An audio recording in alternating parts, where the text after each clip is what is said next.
Bate-Papo na Saúde de hoje está no 18º Congresso Latino-Americano de Medicina Social e Saúde Coletiva. E a gente aproveita para fazer uma entrevista muito especial com Ailton Krenak, liderança indígena, ambientalista e escritor brasileiro. E acho que poderia te apresentar com várias outras qualificações, né, Krenak? Assim, um prazer enorme estar com você aqui hoje.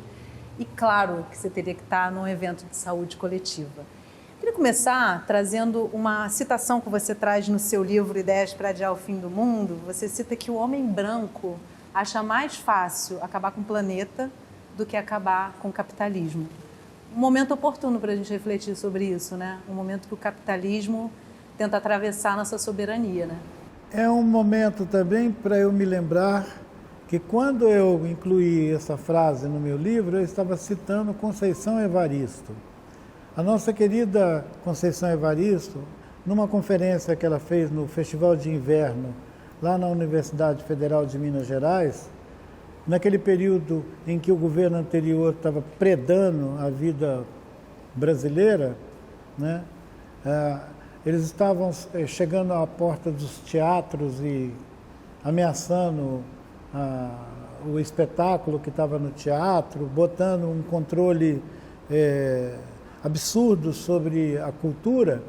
A Conceição fez uma conferência e disse: as pessoas, o senso comum, acha que é mais provável que o mundo acabe do que acabar com o capitalismo. Essa frase da Conceição Evaristo é maravilhosa, eu gosto muito dela, e eu adaptei ela dizendo: o pensamento do branco acha mais fácil acabar com o mundo, destruir esse planeta inteiro, do que mudar a lógica que orienta a vida no planeta hoje, globalmente, que é o capitalismo. Mas eu gostei muito de um autor recente que diz que, na verdade, isso que nós estamos vivendo é o tecnofeudalismo, que o capitalismo já foi e que agora existe uma mediação feita pelas tecnologias, onde nós estamos sendo uberizados, quer dizer, as vidas das pessoas estão virando uma coisa, uma mercadoria, né?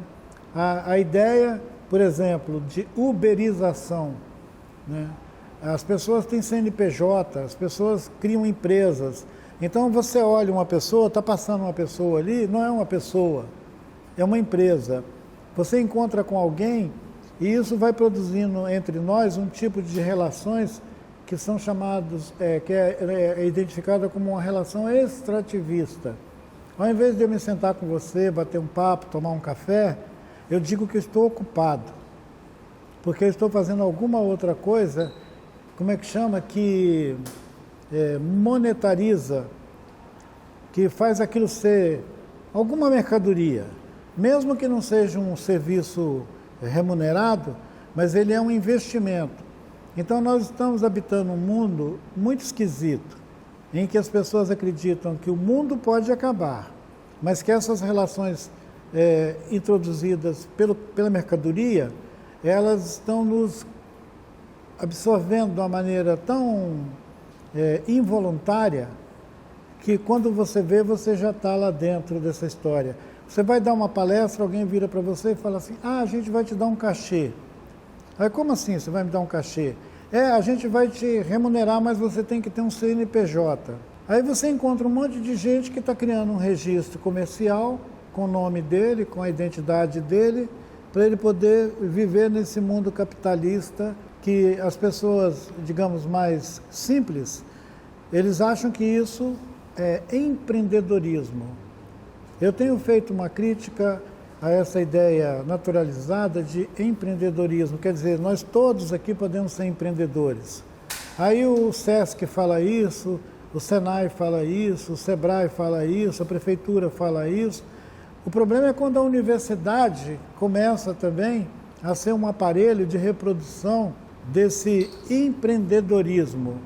O que o capitalismo quer é que cada um se vire. Então a gente deveria, ao invés de apresentar isso como uma coisa glamourosa, a gente deveria mostrar essas pessoas que saem de moto com um container atrás e que vão dar entrada no hospital depois para fazer prótese do braço, da perna, porque eles não têm proteção nenhuma, eles não têm seguridade, eles não têm uma proteção trabalhista, eles não são percebidos como trabalhadores, eles são percebidos como empreendedores. Isso é uma desgraça, a gente tem que questionar isso. As pessoas vão falar, pô, Ailton, mas tem tanta gente desempregada, a única maneira deles saírem desse anonimato é inventando uma personalidade jurídica. Bom, para o capitalismo, afunilar as possibilidades é uma lógica totalmente razoável. É por isso que tem vestibular para a universidade. A universidade deveria ser aberta, pública, mas ela tem vestibular, que ela seleciona quem é que pode entrar lá. Mesmo quando você diz, ele entrou na universidade pública, mas para ele conseguir acessar aquela universidade, ele deixou um monte de outras pessoas que não tiveram os mesmos acessos que ele, de fora. Então, assim, rever as nossas relações, pensar em como que nós nos constituímos comunidades e onde é que está o sentido da ideia coletivo, né? Na maior parte das pessoas, eles acham que coletivo é o ônibus que passa ali na avenida. Você não vai pegar o coletivo, mas ele não se afeta com a experiência da coletividade. Ele corre, se pendura no ônibus, desce do ônibus. Eu não apresentei você como imortal da Academia Brasileira de Letras, e poderia, porque eu nem acho que isso é a forma de te apresentar mais relevante, porque acho que a sua obra traz tantas mensagens que independem da Academia Brasileira de Letras, mas acho que honra a todos nós, né? Ver a diversidade representada por você dentro da academia. E aí uma outra obra sua, A Vida Não É Útil, que só a capa e o título já faz a gente parar para pensar, tem muito a ver com isso tudo que você está trazendo, né? O que é o tempo no olhar indígena, no olhar ancestral? O que representa o tempo? E de que forma a gente está distorcendo ele doentiamente, né? Na sessão de falas públicas que nós fomos questionados, a nossa mesa que terminou agora, aqui no Congresso, uma mulher que veio do México me tocou profundamente quando ela disse: eu gostaria de saber da mesa como nós podemos manter nossa liberdade de instituir identidade, alteridade, se já existe tanta narrativa definindo a gente. Se eu sou definido por gênero, por raça, por cor, por classe e tudo, vai chegar uma hora que eu vou ser isso? Eu vou me mover pensando eu sou isso?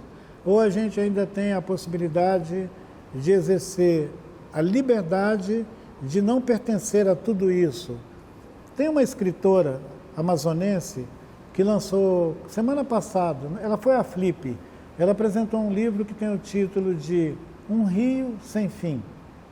Ela conta a história de meninas indígenas que nascem no Alto Rio Negro, no Amazonas, no Rio Solimões, naquelas beiradas de floresta que estão em torno de vilas, que aquelas meninas são retiradas das suas famílias nas aldeias e são levadas para trabalhar na cidade. E depois o desastre que vira a vida dessas meninas, extraídas das suas famílias, das suas comunidades, vai se transformar numa experiência terrível de não pertencimento. Aí a Verenilde, que é a autora desse livro Um Rio Sem Fim, diz o seguinte: eu quis trazer uma história onde essas pessoas pudessem declarar o seu não pertencimento. Nós vivemos num mundo em que todo mundo quer ser incluído, aparentemente. Mas ela encontrou milhares de pessoas que não querem ser aliciada por esse complexo capitalista, que para você fazer parte dele, você tem que deixar de ser quem você é. Aí você pode fazer parte. É onde as pessoas constituem identidades funcionais.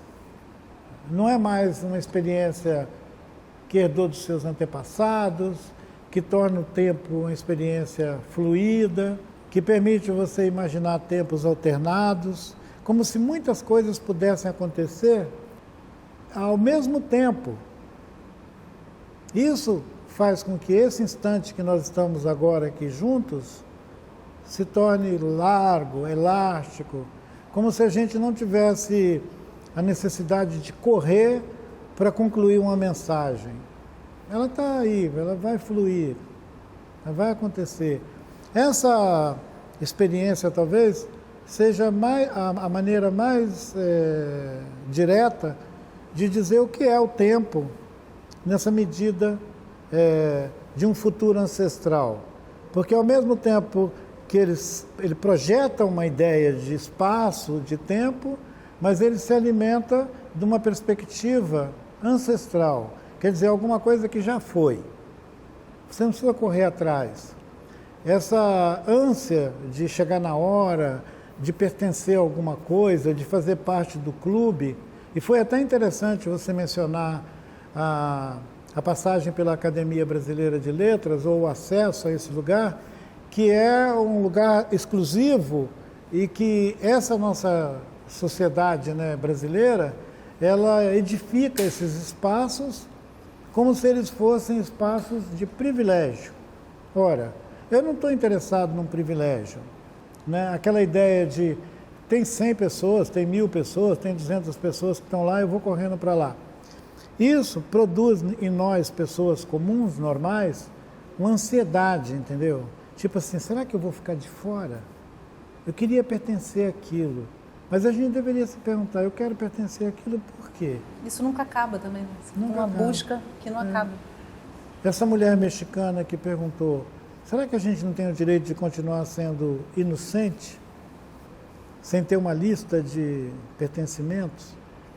E o livro Um Rio Sem Fim, que eu recomendo para quem puder procurar esse livro, porque ele me surpreendeu. É uma mulher que está com 70 e poucos anos, que finalmente conseguiu publicar um livro que ela escreveu há 35 anos atrás. Quer dizer, ela estava na metade do percurso dela até agora, quando ela concebeu um romance que mostra que é possível você reivindicar o não pertencimento ou despertencimento. É curioso porque o tema da nossa mesa era diversidade, identidade, identitarismo, pluralidade. Você está vendo como é que é uma construção o tempo inteiro de um sujeito que não é natural. Ele não é natural. Ele, na verdade, ele vai ser um clichê daquela pessoa social que tem aqueles direitos. É difícil fazer uma fala dessa, porque a maioria das pessoas vão dizer, caramba, mas ele é contra a identidade? Ele é de uma minoria étnica. Ele deveria reivindicar uma identidade como uma proteção. O que eu estou observando é que quanto mais nós instituímos individualidades, identidades, mais nós diminuímos a nossa capacidade de nos reconhecer no outro. Ora, se eu tenho uma identidade tão radical, como é que eu vou achar que eu tenho semelhança com você? Isso é a ideia de privilégio. É uma série de valores que são instituídos e que as pessoas vão sendo colonizadas por esse tipo de pensamento. Quando a gente pensa na saúde, no bem-estar, no cuidado, a gente deveria questionar se nós podemos todos receber o mesmo cuidado. No sentido de, o meu corpo precisa dos mesmos cuidados que o seu, que o da minha mãe, do meu irmão, do meu tio? Definitivamente não. Nós temos demandas singulares com relação à integridade, ao bem-estar, aquela ideia de bem viver que eu mencionei, o bem viver não é universal. Ele é uma experiência que pode ser o resultado da sua interação com o território onde você vive. A troca que você tem com a água, com o rio, com a floresta, com o ar que você respira, tem que ter integridade. Se você atravessa um mundo de concreto, de ferro, de abismo social, cultural, onde os direitos são esfacelados, como é que você vai reivindicar um bem viver? Não tem um manual de bem viver. Olha, com essa reflexão a gente vai fazer um intervalo rapidinho, mas você não sai daí que a gente já volta continuando essa conversa com Ailton Krenak.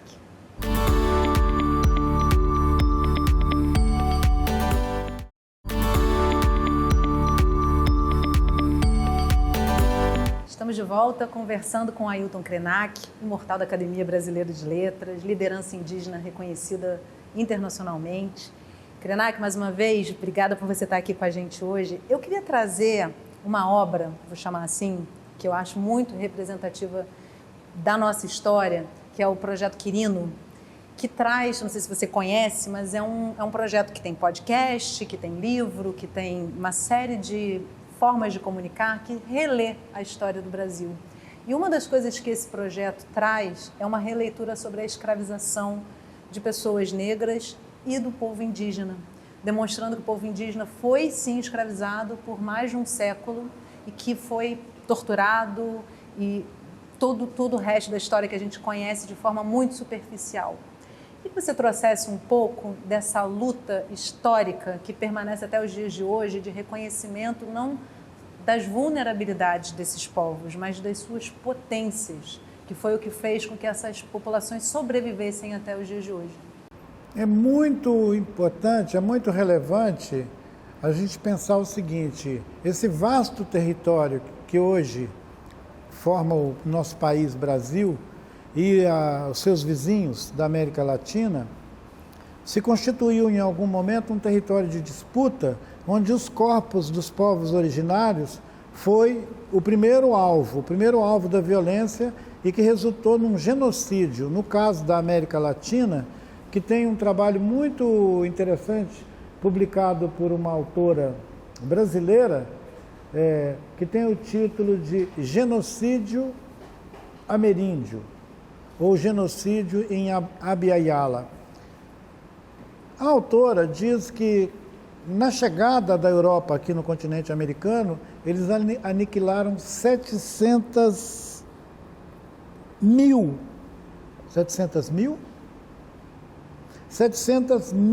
pessoas logo na chegada, para depor o Império Inca, para depor as lideranças que estavam nos seus territórios, seja no México, na Costa Rica, na América Central, mas também os daqui de baixo. Recentemente se revelou uma carta feita por um grupo de lideranças potiguara em 1500 e pouco, quando estava recém-formando as colônias aqui, em que eles se dirigem ao rei, aos governos europeus, mas principalmente aos holandeses, questionando eles, dizendo: aqui tem uma humanidade. E eles já estavam sofrendo o efeito da escravidão, porque seus filhos eram agarrados, enfiados em navio e levados para a Europa.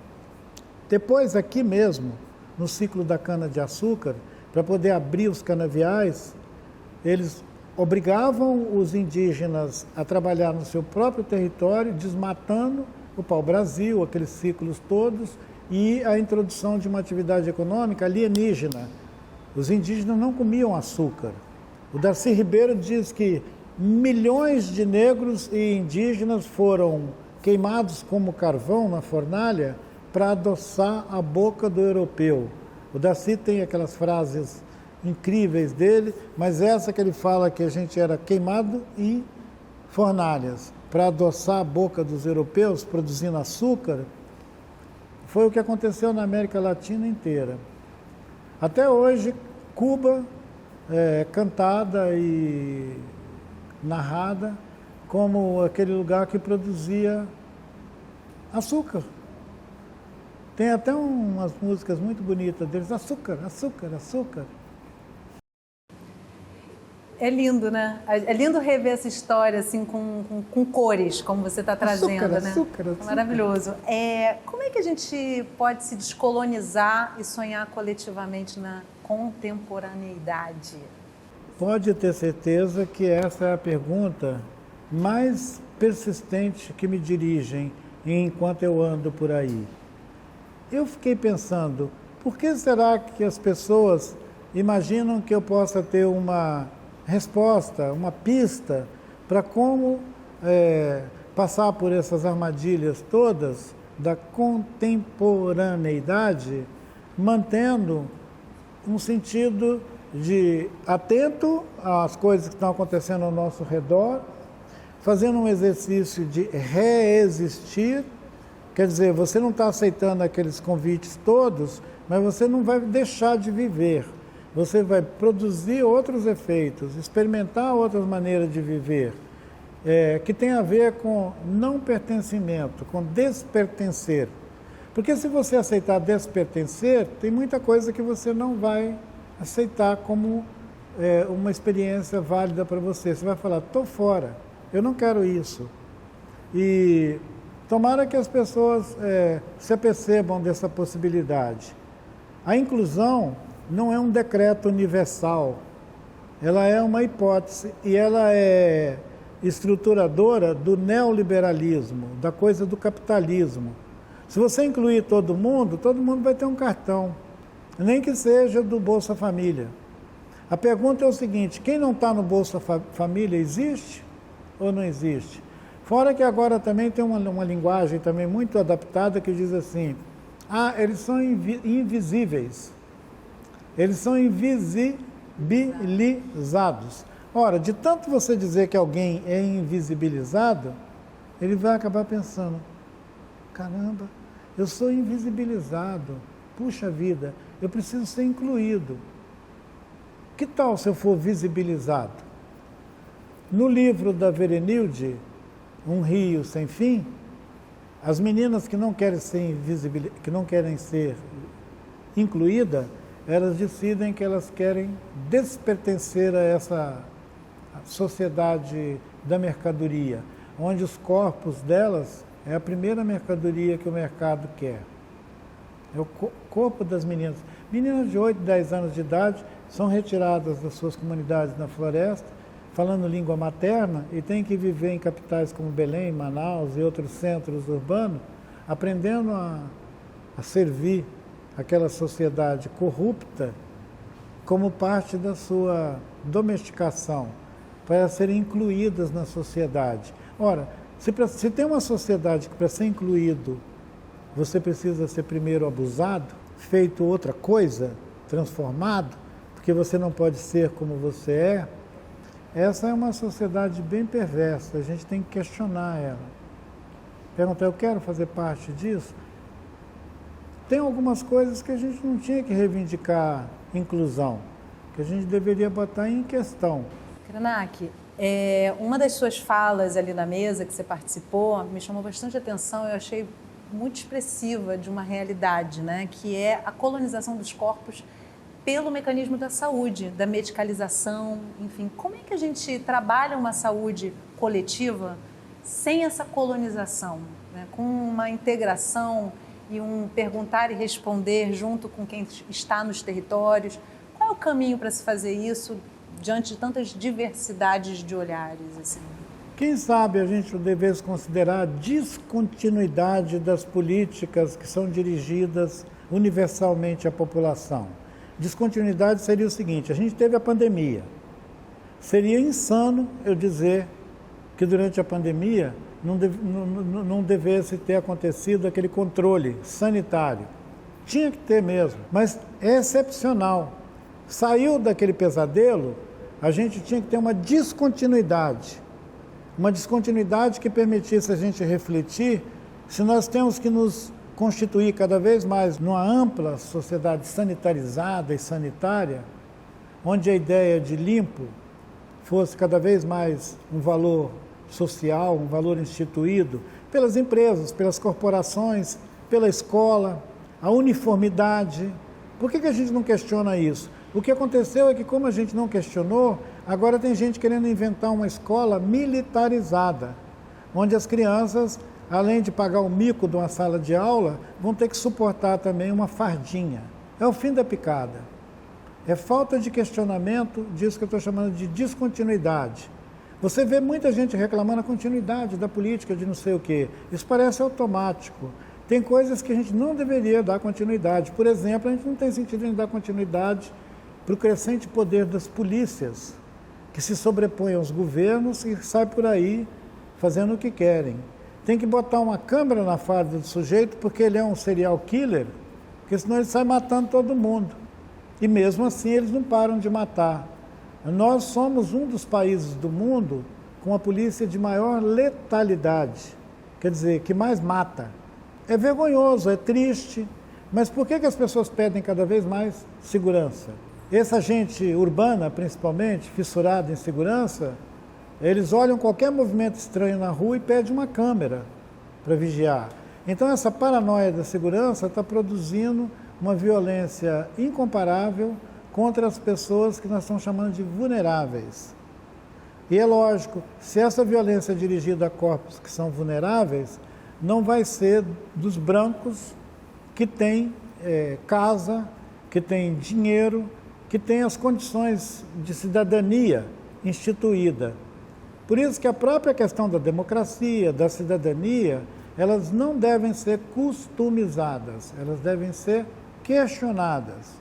Porque senão eles vão botar uma estrutura tão rígida sobre a ideia do sujeito social, em que as pessoas vão deixar de ser espontâneas. Antes da gente virar robô, a gente já vai estar tendo um comportamento guiado por uma certa programação. A gente vai terminar o programa com essa sua reflexão, porque eu acho que ela deixa realmente muito a se pensar, né, sobre a sociedade que a gente está vivendo, mas sobre o futuro também que a gente precisa reconfigurar, né, Krenak? Quero agradecer muitíssimo a sua participação. Mais uma vez, uma honra te encontrar e poder conversar com você. Muito obrigada. Minha sugestão, quando forem editar, bota aquela música do Raul Seixas. Viva! Viva a sociedade alternativa, porque senão a gente vai se esquecer que tem uma alternativa a essa sociedade precária que a gente está compartilhando. Tá dada a sua sugestão maravilhosa. Muito obrigada, Nossa Krenak. Senhora, essa entrevista foi incrível. Muito obrigada a você que está acompanhando a gente aqui no Bate-Papo na Saúde de hoje. Eu te encontro na programação do Canal Saúde. Até a próxima.